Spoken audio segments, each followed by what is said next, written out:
Good day to our lecturer and fellow friends. We are Group 10 and we are presenting Section C for Computer Systems and Network Security. Good morning, I'm Chong Wei Han. The first section is penetration testing using MS08-067 remote code execution. The tool used in this test were Kali Linux, Nmap, and the Metasploit framework.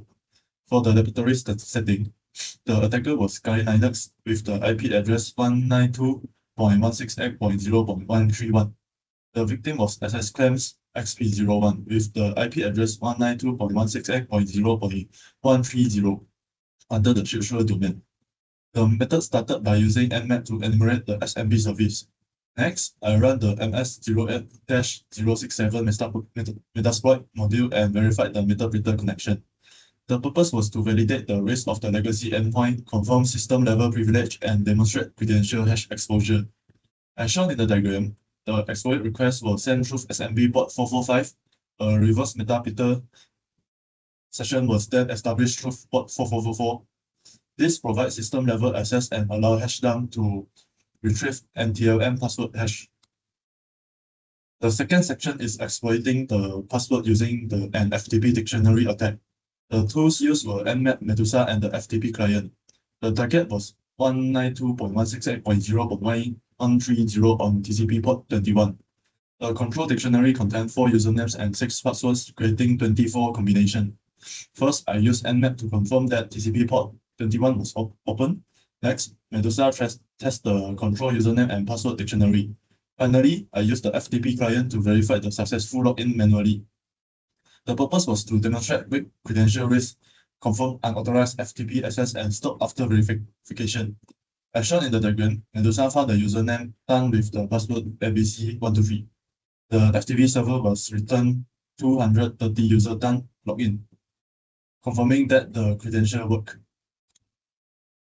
The final section is access and authentication controls. The tools used were Windows Net commands, local security policy, and event viewer.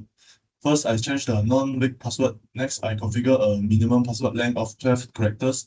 I also configure account lockup after 5 failed attempts for 15 minutes. The purpose of these controls will remove the non-credential limit, repeated online password guess, and record failed login attempts. After applying the controls, I repeated the Medusa test. This time, Medusa did not display an account found result. Event viewer also record the failed login attempts through valid audit events. After lockout period, legitimate access was still available using the new authorized password. Therefore, the countermeasure reduced the demonstrate FTP dictionary attack while maintaining legitimate user access. Thank you.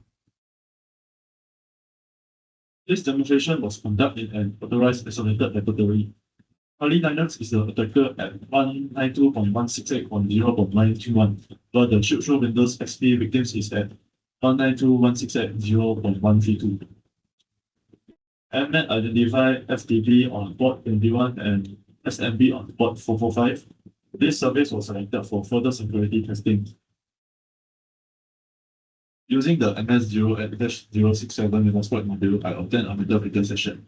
The GetUID result shows anti-authority system, which confirms full system privilege. Hashdump then shows that the exposed the store password hash. These are the password hash, not appendix password, but their exposure represents a serious credential risk. Next, I tested the FTP authentication using a control dictionary containing 4 username and 6 passwords. Medusa identified the valid credential done at ABC123. So here is the username done and the password ABC123. The credential was manually verified and the FTP server returned port 230, confirming successfully accessed. To reduce this risk, I changed the weak password required a minimum password length of 12 characters and configure account lockup after 5 failed attempts for 50 minutes. After applying the controls, the same dictionary of text produced no account found result. Windows Event Viewer also record the failed login attempts, showing that the attack now can be limited and monitored. In conclusion, the test demonstrates the risk of an unpatched legacy system and weak FTP credentials. Password strengthening, account lockup, and security auditing significantly reduce the attack risk. My name is Chichi. My section focuses on exploiting poorly configured service, specifically the FTP service of the company network. The objective of this penetration test was to determine whether an unauthorized external user could reach and access the internal file server. So I use Cisco Packet Tracer to simulate the environment of pen tests.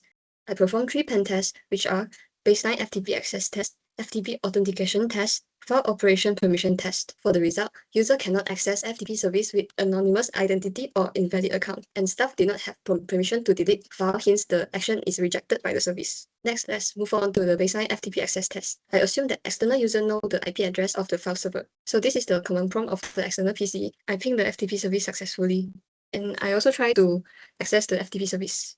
The FTP service respond and show the authentication prompt. This means the external network could reach the internal FTP service. And this is the overall view of the network topology. I will test which device can be pinged by the external PC.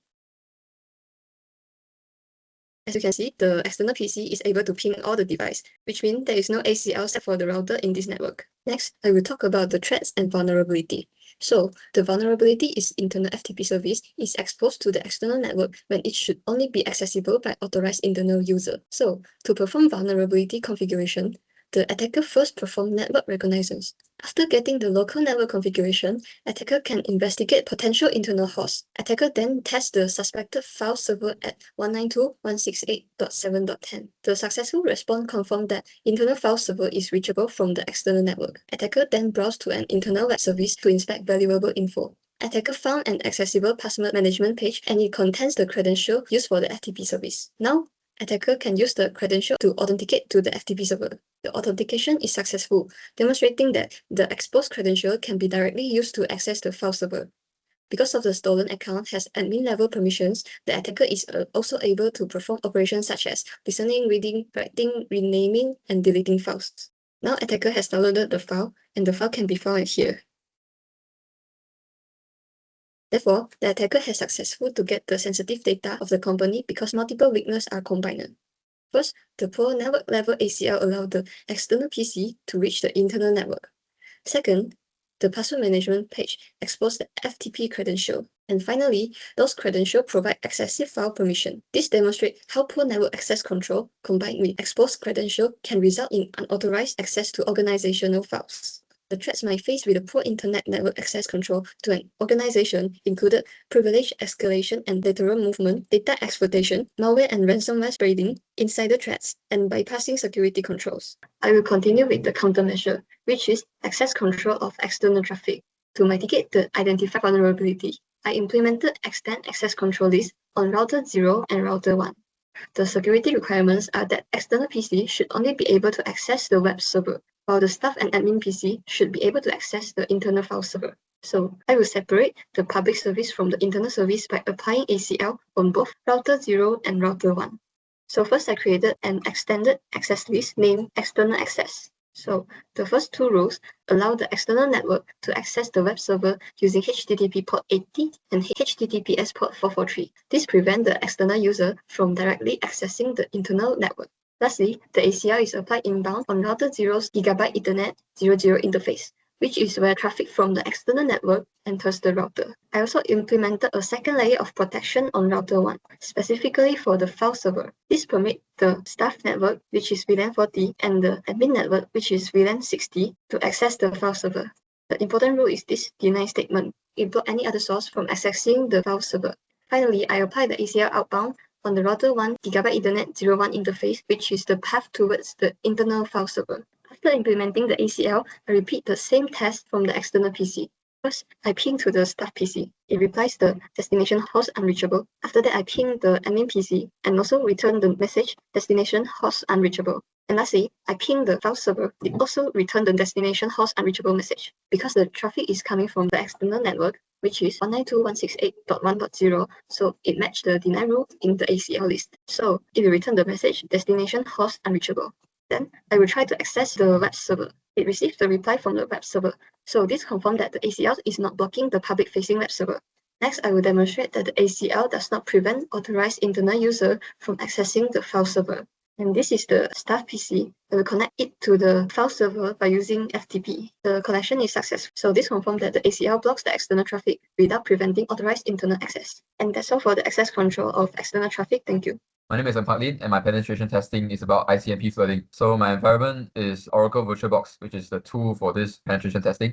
And the OS I use is Ubuntu 22.04. So it's the same throughout the penetration testing, the attack, and also the countermeasure. For penetration testing, the role settings, we have two roles. The first one is NGPL, which is a pen tester hired to perform pen testing on SecC, which is our company. And then SecC is one of the server in the SecC company. So the purpose for this ICMP flooding pen test is to determine if excessive traffic affects the availability of the server, and also to check if the server has any proper ICMP traffic control. So before performing any excessive traffic test, a baseline measurement is required to establish the normal network condition. So first of all, we need to record the IP of SecC server, which is 10.0.193.149. First, a normal ICMP connectivity test was performed against the SecC server. 10 ICMP echo requests were sent to the target. So we can try to connect to the server with this command. C is the count of the total ping request, and I is the interval between the requests. The results show the normal packet loss and average response time. These values are used as the baseline for comparison. So we can see that there's 0 packet loss here, so everything was received by the server and replied. The average latency for the packets are 3.8 milliseconds. Next, the amount of ICMP traffic was increased to test whether a higher volume of requests affected the responsiveness of the server. So now we can try to ping the server with 5,000 requests. So after 5,000 pings, we can actually compare the average response time and the packet loss with the baseline result.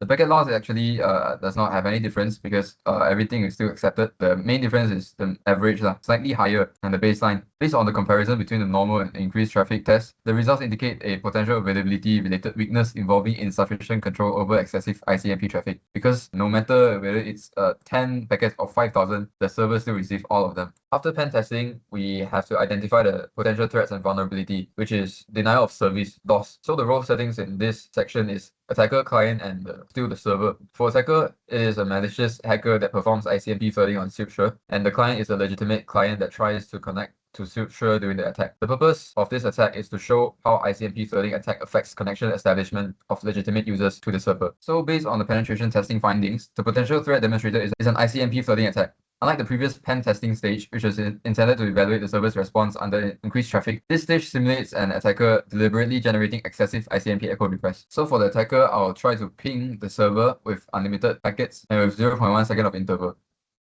So while the attacker is attacking, I will try to simulate a legitimate client that tries to connect with the server during the attack. Yeah, as you can see, during the attacker is attacking, most of the packet is lost from the legitimate client. Even though I have sent out 10 packets, only 3 is received. 70% of is lost. The attacker can generate ICMP traffic towards the SecC server at a rate significantly higher than normal diagnostic traffic. So without appropriate traffic controls, the server may continue receiving and processing these requests, so a large volume of excessive traffic can consume network or system resources and potentially affect the availability of the server for legitimate users.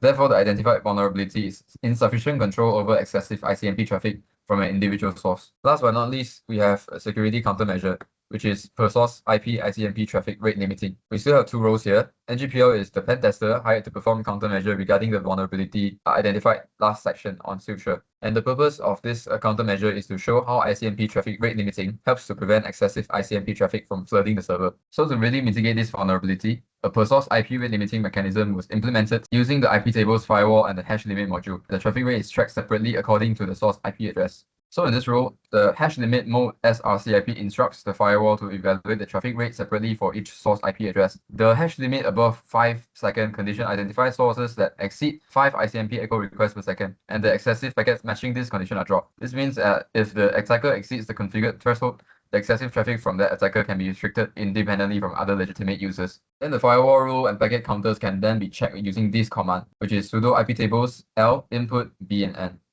After implementing the countermeasure, the same test was repeated. First, excessive ICMP traffic was generated again from the attacker machine. At the same time, normal ICMP connectivity testing was performed from the legitimate client. The legitimate client continues to receive responses because its traffic remains within its own per source rate limit. The client's traffic is evaluated independently based on its different source IP address. Back to the attacker, we can see that some of the packets are dropped due to exceeding their own per source rate limit. This prevents the attacker from hogging all of the server's resources. With this, we can safely say that the vulnerability is mitigated. Thank you. My name is Shen. The server ID is 2401632. I will possible to present the penetration test with the MF best host recovery. First, we are using the MF to recover the available host. After that, we will check the ARP, which is the request resolution protocol. with the protocol that mapping the IP address to mesh address does not authenticate the message, which means that it does not verify the origin of the packet. It provides the vulnerability for us to recover. So about the setting, we have the gateway address which is 10.10.10.1 because the workshop cannot set the IP address to 54. The attacker is 10.10.10.50 and the receipt is unknown, so we need to recover. So next, we will go through the demo of the penetration test. And after the command to recover the available host, the SN is we don't need the host standing, and the PR is use the ARP recover the local Ethernet. So 10.10.0 is the local subnet of the network. So after we apply the nmap command, we can see that 10.10.10.10 is the available device. So after that, we can open the Wireshark to observe the packet flow. So back to the Windows XP, we need to ping to the gateway. So after the ping, the Wireshark can detect the process of ping. So in our the penetration test, we can recover the ARP vulnerability.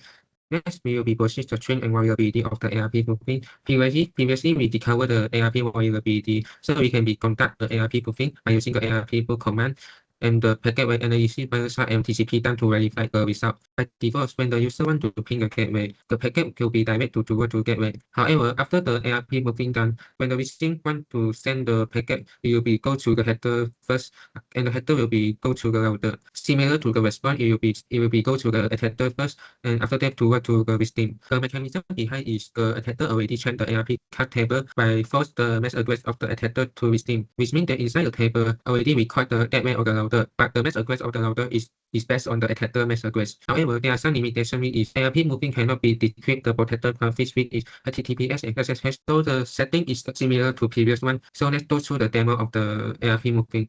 At first, using the ARP moving, we need to verify the gateway MAC address which is the 3500, and the MAC address of the header which is F74. So before MRT moving, we need to enable the IP forward to make sure it can be relayed the packet between victim and gateway. So after that, you can apply the ARP move command. So when victim send the packet, it will be go to attacker first. Similar to the new terminal, apply the another ARP move. So the gateway response will be go to the attacker first. So back to the Windows XP, we need to pin the gateway again and verify the ARP cable. So we can see that the victim send to the gateway. The MAC address is correspond to the header address which is F74. So to verify the process, we can do the packet analysis. When the Windows XP ping to a gateway, the attacker can be capture the ping.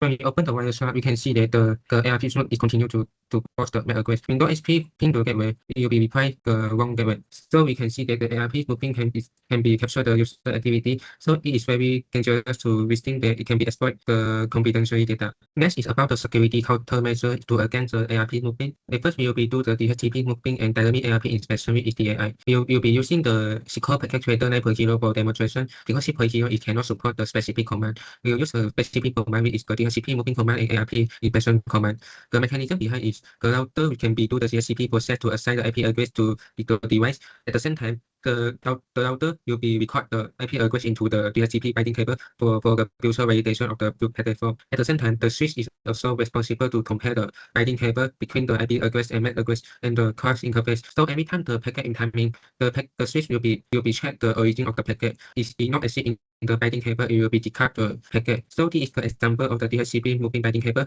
It will be record the verified IP address of the device. If the network topology, then the router assign the IP address by DHCP. Device is assigned the IP address. At first, we click on the switch and copy and paste the command. You can see that the DHCP moving is enable the DHCP moving on the switch and specify the DHCP moving on the VLAN. And after that, enable the DAI on specific VLAN and validate the incoming packets by comparison in the DHCP binding cable.